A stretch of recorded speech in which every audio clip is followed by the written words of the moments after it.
Prišiel som vám oznámiť, že predstavenstvo dielní trvá na svojom rozhodnutí. Fuj! Aké fuj? Aká hanba?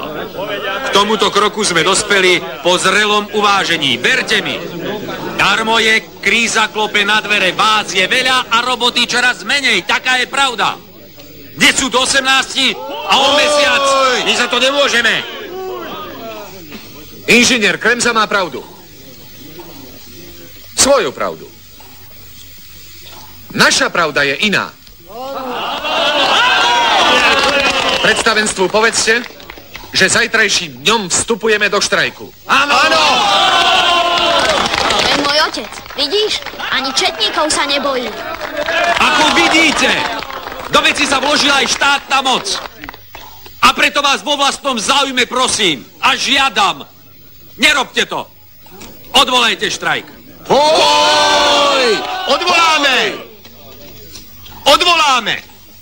A k 18. súdruhom vrátite robotu. Áno! Nemyslíte si, človeče, že Košicko-Bohumínska železnica je zaopatrovací ústav? Košicko-Bohumínska železnica patrí predsa štátu. Áno! A my sa pýtame, aký je to štát, ktorý berie ľuďom robotu? Pozor na jazyk! Pozor na jazyk! A prečo nevyhodili vás? Zapamätajte si, raz a navždy! My si republiku rozvracať nedáme!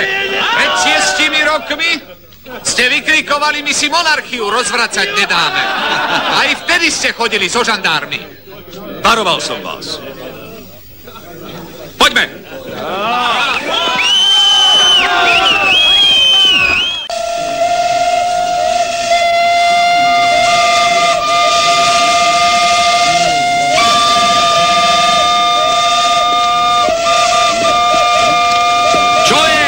Už ste sa na dobro zbláznili, inde to zastavte!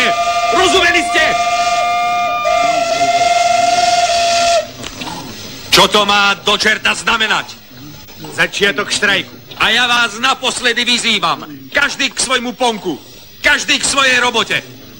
Nepohneme sa, kým neprepustíte na slobodu Abrama a Fojtíka. Prepustiť Fojtíka! Nezastrašíte. Ako myslíte? Ale následky si ponesiete sami.